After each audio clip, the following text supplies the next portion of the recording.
Yo, welcome back to What's the Word. It's free agency time for the NBA, and we can expect a wild summer because we've already got started with some drama early. We've got a quote from Rich Paul about how his client LeBron feels about his current situation after opting into his whopping $52.6 million player option.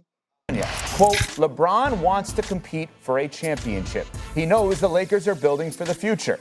He understands that, but he values a realistic chance of winning it all. We are very appreciative of the partnership that we've had for 8 years with Jeannie Buss and Rob Pelinka and consider the Lakers as a critical part of his career. We understand the difficulty in winning now while preparing for the future.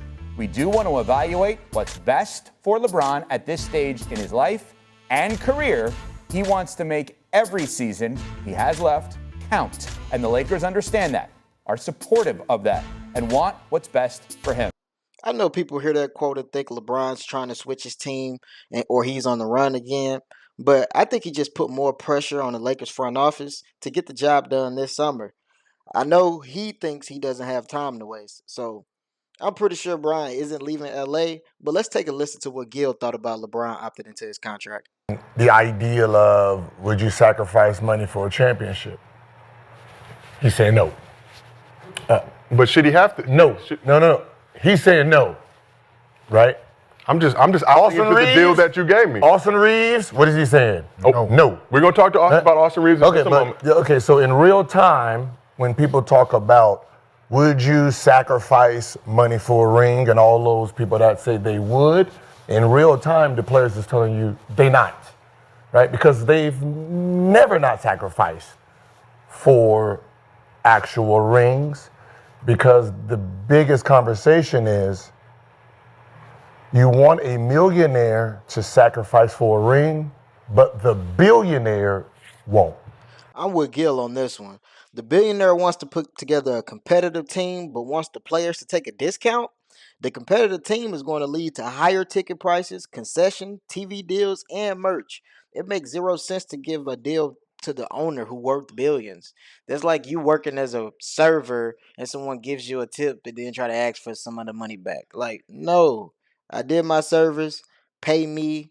We all make money. First, we always talk about players taking a pay cut. Bron coming off a second-team All-NBA season. If he would have had a down year, maybe that's an option. But this is you're talking about a player still top 10 in the NBA even at age 40. For sure. And you talk about the Lakers having a valuation of $10 billion. So Celtics sold for 6.1, Lakers sold for $10 billion. Why would I ever try and cut a deal with y'all? Yeah. Because you've been, and y'all just got $10 billion valuation. Because you want to win a championship. But organization going to the luxury tax. That's $10 billion. See, y'all get him started. That's where my whole argument was. I'm not turning down $50 million for a ring. Because the $50 million I save goes to the owner. If it was me in that position, there's no way the GM nor the owner could talk me into taking a pay cut. Why would I turn the money down? The owners sell dreams to the players and the fans. That's why fans show up year in and year out and spend millions of dollars to support the franchises that have no interest in winning.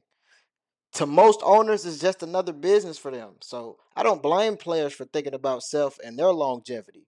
If the organization wants to win, pay the cost. If Ring 5 was that important to him, and he wanted to be at least tied with Kobe, at least one closer to Jordan, then this summer is one of those things where he says, hold on, y'all, I'm going to just fuck this whole shit up. I'm going to be Malone. So with my greatness and just go to another team for pennies on a dollar. Now, this is where I disagree with Gil. Why would LeBron be the one to set the precedent for second team All NBA player to sign a freaking $4.1 million deal after turning down a $52 million deal? That's crazy, bro. But at the end of the day, I do think LeBron wants to stay in LA and retire as a Laker. He has Luka and Reeves, so hopefully Rob can work some magic this offseason and get some things done. But what do you guys think? Should LeBron take a pay cut? Does he even care about his fifth ring? Will he even be a Laker this year? Comment down below and let me know what you think.